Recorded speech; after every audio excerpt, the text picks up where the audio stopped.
अस्सलाम वालेकुम। उम्मीद है आप सब खैरियत से होंगे। आगे हम स्टार्ट करने जा रहे हैं अपने मैथ का फर्स्ट वीक का वर्क। तो क्वेश्चन नंबर जो 1 है, इसमें एक्सरसाइज 1A में वो बुक के ऊपर सॉल्व होना है। क्वेश्चन नंबर 2 भी बुक के ऊपर ही सॉल्व होना है। क्वेश्चन नंबर 2 सॉल्व कैसे करना है, ये दो सैम्बल्स यूज़ करके, member of, not member of. ये हमारे पास दो सेट्स दिए हुए हैं, पी की वैल्यूज़ दी हुई हैं 1 2 3 4, क्यू की वैल्यू है ABCD। तो अब हमने इनमें ये सैम्बल्स यूज़ करने हैं कि अगर 2 जो है वो P का मेंबर है तो ये वाली साइन यूज़ होगी, अगर P का मेंबर नहीं है तो ये साइन यूज़ होगी। तो बताएं आप कि 2 क्या P का मेंबर है? यस। तो इसमें हम जो यूज़ करेंगे वो है मेंबर ऑफ। नेक्स्ट 2 है, उसमें 5 इज़ डैश P, और 5 के बाद डैश है, तो क्या 5P के अंदर मौजूद है? नहीं ना, तो इसमें हम लगाएंगे नॉट मेंबर ऑफ। नेक्स्ट हमारे पास थर्ड है, Q की वैल्यू है ABCD।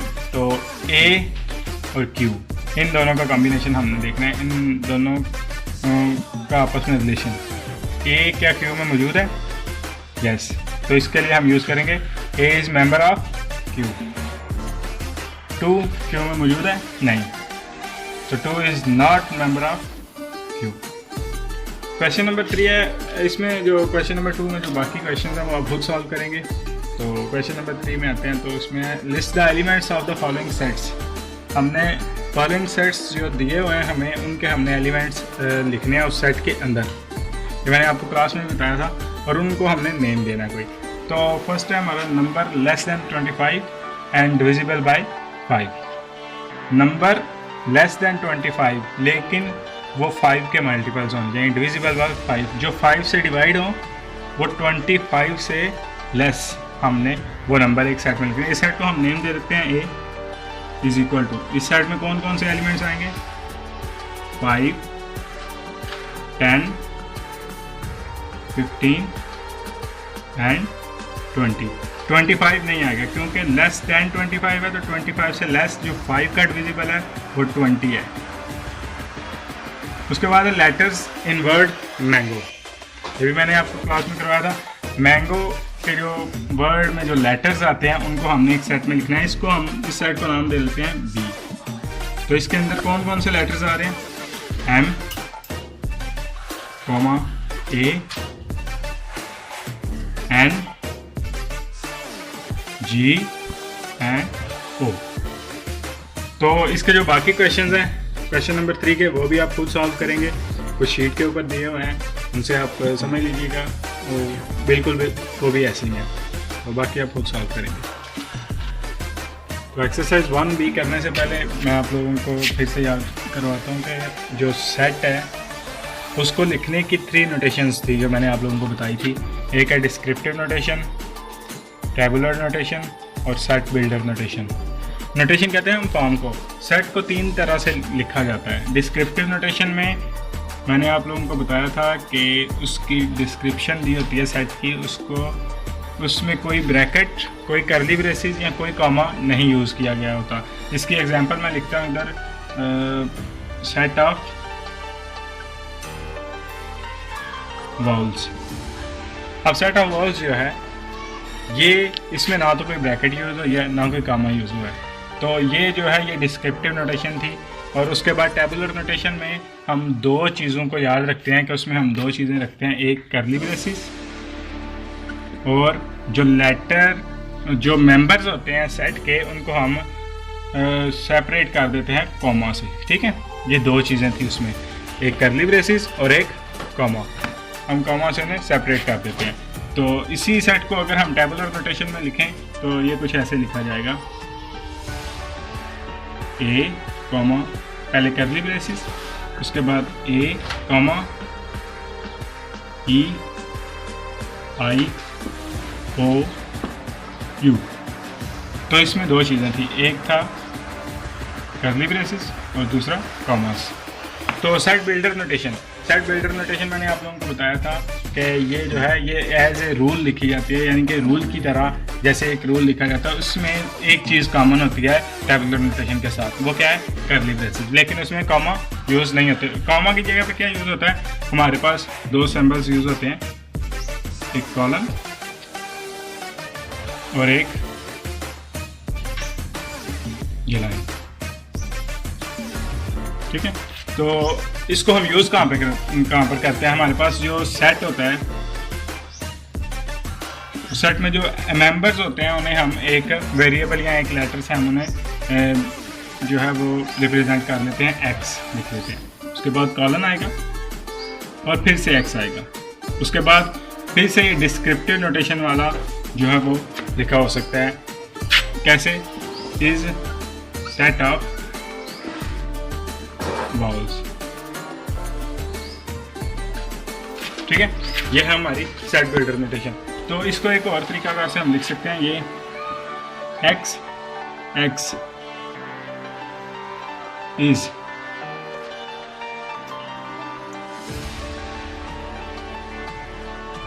counting numbers less than 10। इसको हम ऐसे भी लिख सकते हैं। तो आगे हम देख रहे हैं 1B एक्सरसाइज को, जिसके 3 क्वेश्चन है। तो इसके मैं कुछ आपको करवाऊंगा, लेकिन आपने बाकी रीड कर रहे हैं। तो फर्स्ट क्वेश्चन है हमारा कि ये हमारे पास कौन सी नोटेशन लिखी हुई है, पहले ये तो बताएं। ये नोटेशन लिखी हुई है सेट बिल्डर। तो इस सेट बिल्डर नोटेशन को जो है हम इस सेट बिल्डर नोटेशन को हमने टेबुलर नोटेशन में लिखना है। और टेबुलर नोटेशन कौन सी है? ये जिसमें ब्रैकेट और कॉमा है। ठीक है, तो ये लिखा हुआ है x is day of week, days of week. ठीक है, तो इसको अगर हम एक टेबुलर फॉर्म में लिखना है तो फर्स्ट ऑफ ऑल हम क्या लगाएंगे? Curly braces. तो कर्ली ब्रेसेस लगाएं, इस साइड को f कह लेते हैं हम, इसमें कर्ली ब्रेसेस लगी। नेक्स्ट है इसमें कि set is days of week. तो वीक में कौन कौन से डेज होते हैं? Starts from Monday, comma Tuesday, Wednesday, Thursday, Friday,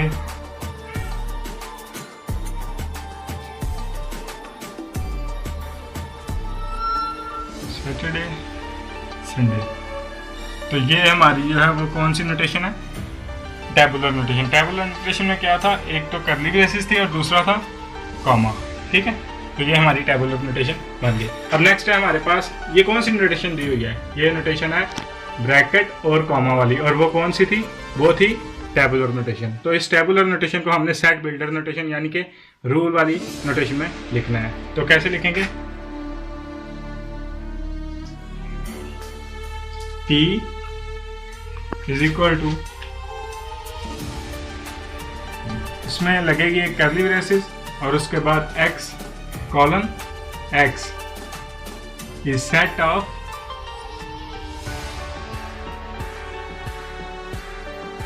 even numbers 2, 4, 6, 8 even number. ये हमारी कौन सी है?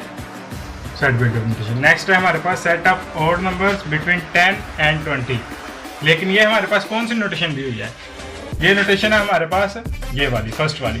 वो कौन सी है? Descriptive notation. ये डिस्क्रिप्टिव नोटेशन लिखा हुआ है, इसे हमने लिखना है टेबुलर नोटेशन में। ठीक है, टेबुलर नोटेशन में लिखना है इसे हमने। ठीक है, तो इसे टेबुलर नोटेशन में कैसे लिखते हैं? टेबुलर नोटेशन में हमारे पास कर्ली ब्रेसेस होती है और कॉमा होता है। तो इस सेट को हम दे लेते हैं a, set of odd numbers between 10 and 20। 10 और 20 के दरमियान कौन कौन से ऑड नंबर होंगे? First 11, 13, 15, 17 and 19। तो ये आपके ऑड नंबर हैं। तो एक्सरसाइज 1D करनी है हमने नेक्स्ट, और उसमें क्वेश्चन नंबर 4, 5, 6 एंड 7 जो बुक पे हमने सॉल्व करना है वो इन 3 डेफिनेशन से सॉल्व हो जाएगा। तो मैं आपको डेफिनेशन बताता हूँ। इक्वल सेट्स कौन से होते हैं? इक्वल सेट्स ऐसे दो सेट होंगे जो आपस में उनके मेंबर्स जो हैं वो सेम होंगे। अब हमारे पास इसको रिप्रेजेंट करने के लिए जो सिंबल है वो है ये। और इक्विवेलेंट सेट वो होते हैं जिनके मेंबर्स की तादाद जो है वो सेम होती है। उस मेंबर सेम हो ना हो लेकिन उनकी तादाद सेम होती है, तो ये इक्विवेलेंट को रिप्रेजेंट करने का सिंबल है। और उसके बाद है सबसेट। सबसेट ऐसा सेट होता है, सबसेट ऐसा सेट होता है जो जिसके मेंबर्स सारे के सारे, यानी कि जो दूसरे सेट से कुछ मेंबर्स ले के सेट बनता है उसे हम कहते हैं सबसेट। इसकी एग्जांपल हमारे पास इक्वल सेट की है कि ए सेट है हमारे पास 1 2 3, और सेट बी हम लिख लेते हैं कि set of counting up to 3।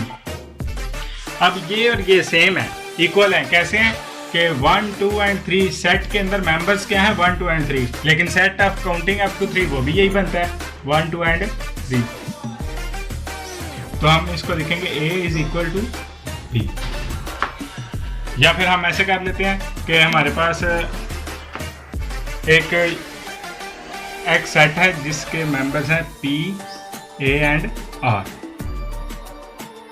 और उसके बाद हमारे पास y सेट है उसके मेंबर्स हैं r a एंड p। अब ये मेंबर्स जो हैं ये इसमें मौजूद हैं, यानी कि p भी है उसके पास, a भी है और r भी है, तो इसका मतलब इसके मेंबर सेम आ रहे हैं, तो ये कौन सा सेट होगा इक्वल सेट। अब आते हैं इक्वलेंट पे। तो इक्वलेंट में जो तादाद होती है मेंबर्स की वो सेम होती है। जैसा कि हमारे पास एक सेट है 2 4 6 8 2 4 6 8, ठीक है। और सेकंड सेट है हमारे पास डी वाला, उसमें हम लिख लेते हैं E I O। अब ये इसके मेंबर्स जो हैं उनको काउंट करो 1 2 3 एंड 4, इसके मेंबर्स काउंट करो 1 2 3 एंड 4। मेंबर्स की तादाद सेम होनी चाहिए इसमें, तो ये इक्विवेलेंट सेट बनेगा। ये आते हैं सबसेट पे। सबसेट ऐसा सेट है जो दूसरे सेट में से कुछ एलिमेंट्स लेके बनता है। जैसा कि हमारे पास ए सेट हम लिख लेते हैं, हमारे पास ए सेट है 1 3 5 7 अप टू 11। अब मैं बी सेट इधर लिख देता हूँ 5 9 एंड 11। अब ये जो दूसरा सेट हमारे पास पड़ा हुआ है ना, ये सब सेट होगा इसका। वो कैसे कि इसमें जो एलिमेंट्स आए हैं ना वो किस में से लिए गए हैं, इस सेट में से। क्या 5 इसमें मौजूद है, 9 भी इसमें मौजूद है, 11 भी इसमें मौजूद है, तो इसका मतलब इसमें से कुछ एलिमेंट्स दिए हैं और हमने ये सेट बनाया। तो ये सेट क्या होगा, ये सेट होगा सब सेट ऑफ ए। अब जो क्वेश्चन है हमारे, क्वेश्चन नंबर 4 5 6 एंड 7 ये बुक के ऊपर सॉल्व होने हैं और बिल्कुल ऐसे ही होने हैं। अब वीक 2 में हमने जो करना है वो यूनिट 1 की जो है वो एक्सरसाइज 1 ही है। क्वेश्चन नंबर 1 और 2 बुक के ऊपर करना है, जोड़ के फिल इन द ब्लैंक्स और ट्रू फॉल्स हैं। तो इसमें कुछ खास बताने वाली चीज़ नहीं है। और क्वेश्चन नंबर पेज नंबर 15 पे क्वेश्चन नंबर 1 जो MCQs हैं वो भी करने हैं बुक के ऊपर ही। तो नेक्स्ट है हमारे पास यूनिट 2। यूनिट 2 होगा natural numbers and whole numbers. Natural numbers कौन से होते हैं, जो काउंटिंग के नंबर्स होते हैं ना, काउंटिंग जो हमारी होती है जहाँ से स्टार्ट होती है वही नंबर्स जो होंगे वो होंगे नेचुरल नंबर्स और काउंटिंग नंबर्स। उनका सेट जो होगा वो कुछ ऐसे बनेगा 1 2 3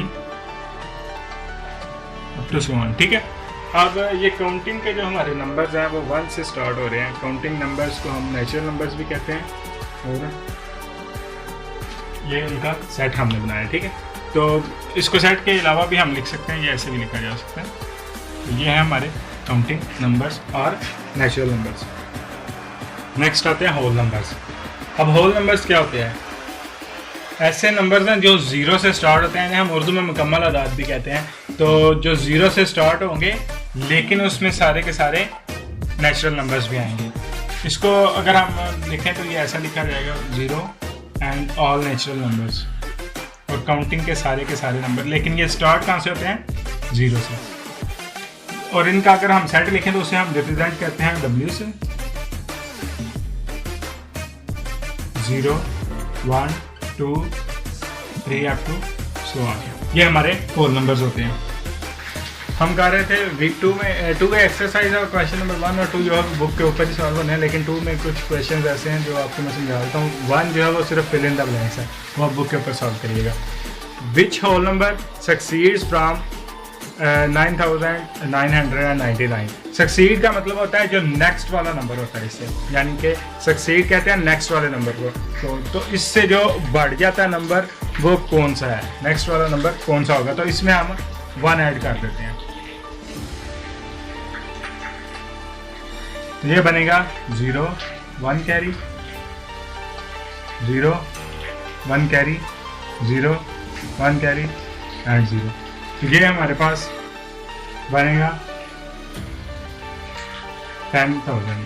तो कौन सा नंबर है, होल नंबर है जो 999 को सक्सीड कर जाता है, उससे बढ़ जाता है, उससे नेक्स्ट नंबर कौन सा है, तो वो होगा ये। अब देखते हैं which whole number precedes from 1000। ऐसा कौन सा सक्सीड कहते हैं नेक्स्ट वाले नंबर को, प्रीसीड कहते हैं पीछे वाले नंबर को।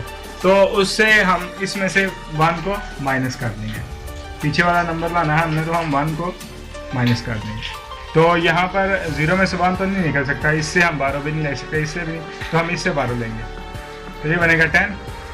और इससे लिया 9 रहेगा, यहाँ 10 9 रहेगा, यहाँ 10। तो 10 में से 1 गया तो 9, बाकी है 9 9 एंड ये ऑलरेडी 0 हो चुका है। तो हमारा जो प्रीसीड नंबर होगा वो कौन सा होगा। तो हम करें आगे एक्सरसाइज 2 भी, जिसमें क्वेश्चन नंबर 1 2 एंड 4 जो है वो बुक के ऊपर सॉल्व होंगे। शीट पे जो है वो क्वेश्चन नंबर 3 है, ये समझाने वाला क्वेश्चन है, मैं आप लोगों को समझा देता हूँ। इसमें यह है कि find the difference between largest odd number of 3 digits and smallest even number of 3 digits. ठीक है, तो हमने इनका डिफरेंस फाइंड करना है। डिफरेंस हम कहते हैं जब हम एक नंबर को दूसरे नंबर में से सब्ट्रैक्ट करते हैं ना, तो वो जो उनका आंसर आता है वो उनका डिफरेंस होता है। ठीक है, तो अब ना हम देखेंगे कि पहले लार्जेस्ट ऑड नंबर जो है वो 3 डिजिट्स कौन सा होगा।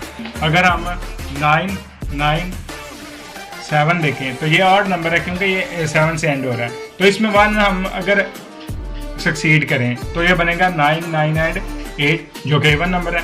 फिर 1 सक्सीड करें तो ये बनेगा 9 9 एंड 9, ये ऑड नंबर है। और ये चेक करना है हमने कि ये 3 डिजिट्स ऑड नंबर ग्रेटेस्ट है या इससे ग्रेट भी कोई है, ग्रेटर भी है। तो इसमें हम फिर से 1 सक्सीड करेंगे तो ये बनेगा 1000। तो ये जो नंबर है ये 4 डिजिट बन रहा है, लेकिन हमें 3 डिजिट चाहिए और ये इवन भी है। ठीक है, हमें 3 डिजिट्स ऑड नंबर ये मिल गया हमें, ये बनेगा 9 9 एंड 9। तो लार्जेस्ट नंबर जो ऑड नंबर है वो है 999। उसके बाद हम चेक करेंगे कि जो स्मॉलेस्ट इवन नंबर है, smallest even number of 3 digits, तो एंड होते हैं 2 डिजिट्स यहाँ पर। इसमें 1 अगर हम सक्सीड करें तो ये बनेगा 100, इवन नंबर है और 3 डिजिट है। और इसमें अगर हम 1 और ऐड कर दें तो ये बनेगा 101, तो ये ऑड नंबर बन रहा है। ठीक है, स्मॉलेस्ट 3 डिजिट ऑड नंबर 101 है और इवन नंबर जो है स्मॉलेस्ट 3 डिजिट वो 100 है। तो हम 100 को इधर रखेंगे, इन दोनों का हम डिफरेंस लेंगे। तो इन दोनों का जो डिफरेंस आएगा वो आएगा 9 में से 0 गए तो 9 9 9 में से 1 8। तो ये हमारा जो है ये आंसर है, इसे हम कहेंगे डिफरेंस। जो हमारे क्वेश्चन रह गए थे वो वीक 3 में आ जाते हैं। तो वीक 3 में हम करेंगे एक्सरसाइज 2B के क्वेश्चन नंबर 5 7 एंड 6। 5 7 बुक के ऊपर सॉल्व होंगे, ये ट्रू फॉल्स और फिल इन द ब्लैंक्स है। पेज नंबर 30 पे जो है वो आपके MCQs हैं जो बुक के ऊपर हैं, वो आप लोग खुद कीजिएगा। क्वेश्चन नंबर 6 हम करते हैं जो कि शीट के ऊपर सॉल्व किया, लेकिन मैं जो नहीं सॉल्व वो भी करवाऊँगा। तो आज हम देखेंगे कॉमन लेना है। एक एक्सप्रेशन के अंदर से हमने जो कॉमन वैल्यू एक जैसी वैल्यू होती है उसमें से हम उसे कॉमन कैसे लेते हैं, उस वैल्यू को हम कैसे सॉल्व करते हैं। तो इस पूरी एक्सप्रेशन में जो है 542 जो है वो कॉमन है, तो उसको कॉमन लेंगे, उसको एक बार लिखें, ब्रैकेट लगाएं और जहाँ पर 542 अब आएगा वहाँ पर इसको 542 से डिवाइड कर देना, यानी कि ये वैल्यू जहाँ पर भी आएगी इसे इस वैल्यू से डिवाइड करते जाना। यानी कि यहाँ पर आई है तो इसको डिवाइड करेंगे तो 1 आएगा, multiply by 92 plus 8 multiply by, इसको अगर हम इससे डिवाइड करेंगे तो फिर से 1 ही आएगा। ठीक है, तो हमारे पास जो बच गया वो है 542। इन दोनों को मल्टीप्लाई करो तो बनेगा 92। 8 1 इज 8। 542 100। अब अगर दो वैल्यूज़ के दरम्यान ब्रैकेट आ जाती है, कोई साइन नहीं आता, तो हम उसको मल्टीप्लाई करते हैं। ये आप लोगों ने याद रखना है। तो हम इसको मल्टीप्लाई कैसे करेंगे? 542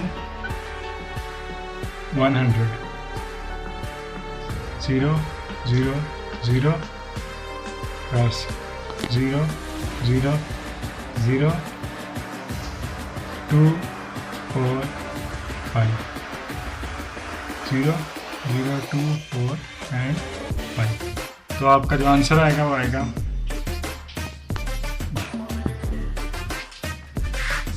सेकंड क्वेश्चन है। इसमें भी हमने इसको भी बिल्कुल वैसे ही सॉल्व करना है। हम देखेंगे इस पूरी एक्सप्रेशन में कॉमन क्या आता है। इस पूरी एक्सप्रेशन में 612 कॉमन है। तो कैसे कॉमन लिया था हमने? पहले 612 को लिखा, फिर ब्रैकेट लगाई, उसके बाद हमने इसको इस पर डिवाइड कर दिया। इसको डिवाइड करेंगे तो ये तो 6 है ना, इसको डिवाइड करेंगे तो ये 1 आएगा प्लस 4, फिर इसको डिवाइड करेंगे तो 1 आएगा। तो इसके बाद हम इस ब्रैकेट के अंदर वाला जो है वो सोल्यूशन करेंगे। 6 को 1 से मल्टीप्लाई करें तो 6, 4 को 1 से करें तो 4। 6 12 इंटू 4 प्लस 6 10। फिर से वही ब्रैकेट आ गया, तो हम इन दोनों को मल्टीप्लाई करेंगे। तो मल्टीप्लाई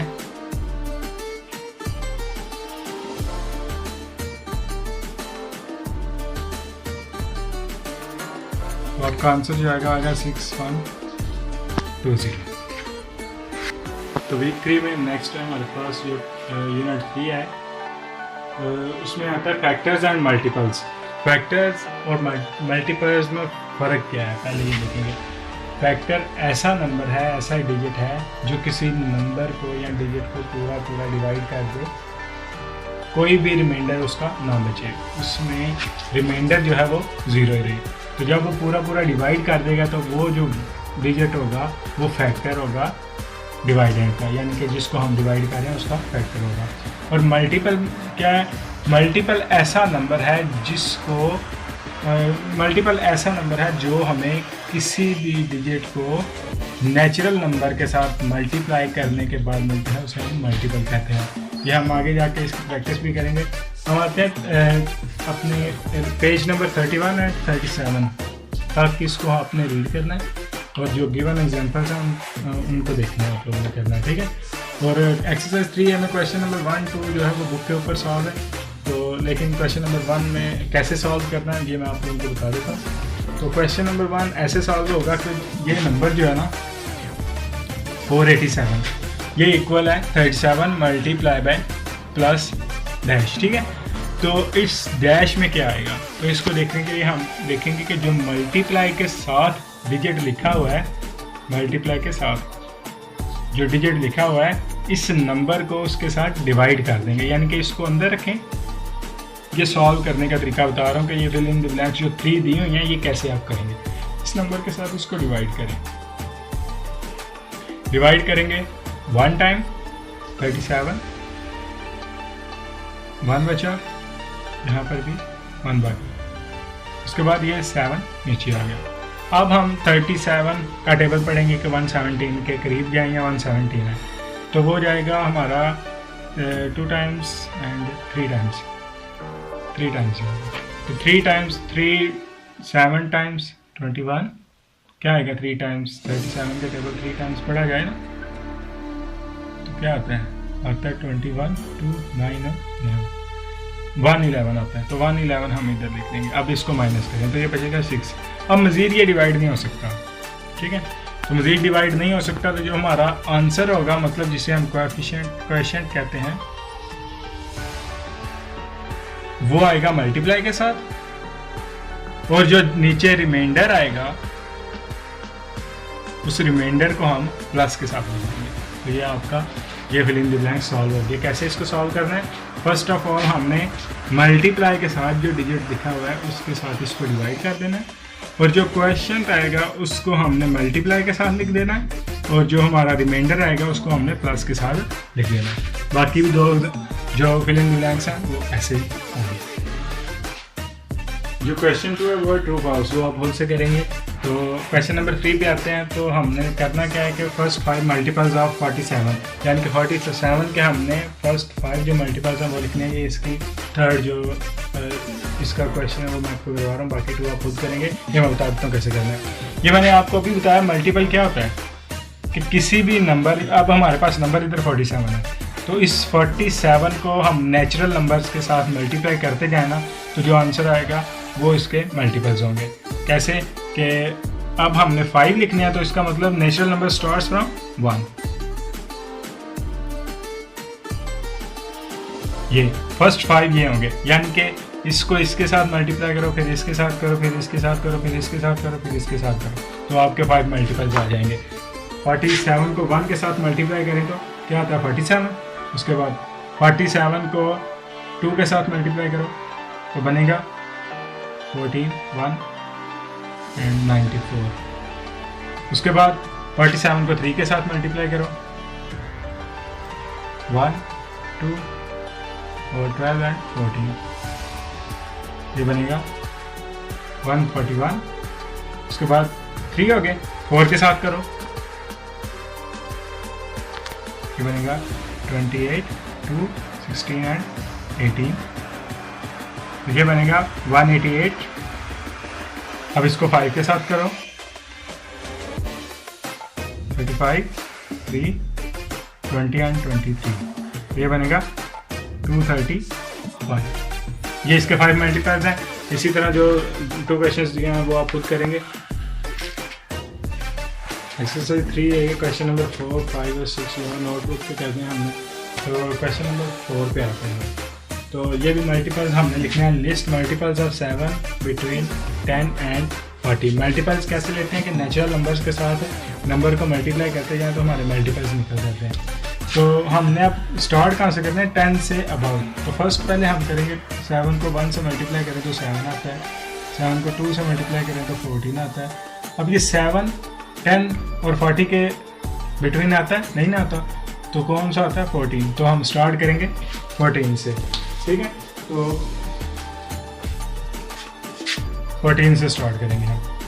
7 को 2 से मल्टीप्लाई किया तो 14, 3 से मल्टीप्लाई किया तो 21, 4 से मल्टीप्लाई किया तो 28, 5 से मल्टीप्लाई किया तो 35।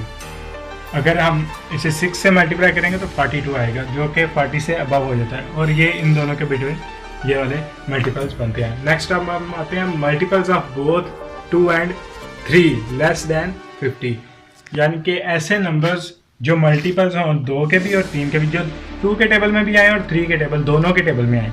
तो फर्स्ट हम 2 के देखते हैं। 2 के बनेंगे, 2 को अगर हम 2 से मल्टीप्लाई करें 4, 2, 4, 6। अब 2 अगर देखें तो 2 3 के टेबल में तो नहीं आता, 4 भी 2 के टेबल में नहीं आता, 3 के टेबल में नहीं आता।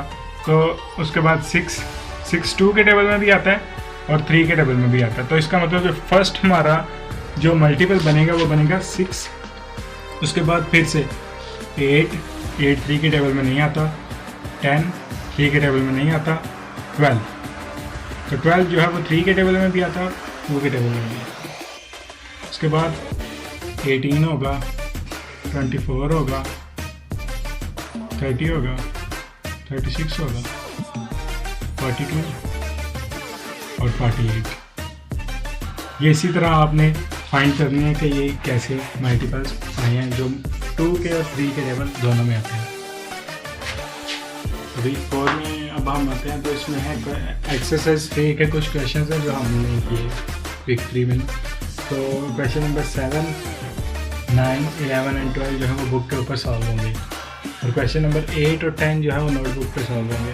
तो कैसे होंगे मैं आपको बताता हूँ। क्वेश्चन नंबर 8 जो है ना, do yourself same as question number 4। जो मैंने आपको लोगों को क्वेश्चन नंबर 4 करवाया ना, ये क्वेश्चन बिल्कुल वैसे ही है, बिल्कुल वैसे ही करना है आप लोगों ने। तो वहाँ से देखकर आपको पता चल जाएगा कि आपने इसे कैसे करना है। जैसे उसमें था कि हमारे पास जो मल्टीपल्स थे वो मल्टीपल्स थे हमारे पास 10 से 40 के बिटवीन, 10 और 40 के बिटवीन थे 7 के मल्टीपल। इसी तरह इसमें आएंगे 100 एंड 150 के दरमियान जो है वो किसी के होंगे या 100 से 250 के दरमियान जो मल्टीपल्स होंगे, हमने उन 100 से अबव, लेकिन जो नेक्स्ट नंबर होगा उससे लेस हमने अपने मल्टीपल्स लिखने हैं। आगे क्वेश्चन नंबर 9 है डिविजिबल बाय 11। कोई नंबर इधर से क्वेश्चन नंबर हम 1 लेते हैं 1661, यह हमने देखना है कि ये डिविजिबल है कि नहीं, ठीक है, ये डिविजिबल है 11 के साथ कि नहीं। तो इसको हम डिवाइड करेंगे 11 के साथ, करें डिवाइड 1 टाइम 11, 5 बचा, ये 6 नीचे आ गया, 5 टाइम्स 15, 1 बचा, ये 1 नीचे आ गया, तो 1 टाइम। तो ये पूरा का जब रिमाइंडर 0 आ जाएगा तो इसका मतलब है कि ये पूरा का पूरा डिवाइड हो रहा है, और ये हमारा होगा डिविजिबल। इसके आगे हम यस लिख देते हैं, ठीक है, ये डिविजिबल है। इसी तरह नेक्स्ट क्वेश्चन, इसके बाद जो क्वेश्चन आएंगे वो भी आप लोगों ने होल्ड करने हैं। जो वाला है divisible by 3 but not by 6। जैसे हमने क्वेश्चन नंबर किया है, क्वेश्चन नंबर था वो 6, लेकिन ये उससे थोड़ा यानी कि उसके अपोजिट है। उसमें ये था कि दोनों के साथ जो दोनों का मल्टीपल था वो लिखना था, लेकिन यहाँ पर एक का हो लेकिन दूसरे का मल्टीपल ना हो।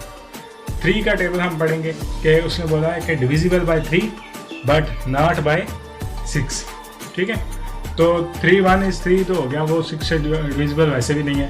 3 2 टाइम्स 6 हो गया, ठीक है, जो 6 से भी डिविजिबल है। उसके बाद देखते हैं 3 9, हमने इसकी एक एग्जांपल लिखनी है। 9 लिखते हैं ना, तो 9 3 से डिवाइड हो जाता है, ये 3 से डिवाइड हो जाता है, यानी कि डिविजिबल बाय 3 है, लेकिन 6 से ये डिवाइड नहीं होगा, 6 के टेबल में ये नहीं आएगा, तो हम इसे लिख लेंगे। इसके अलावा अगर हम 12 लिखें तो उसी 12 जो है वो 6 से डिवाइड हो जाता है, 6 के टेबल में आता है।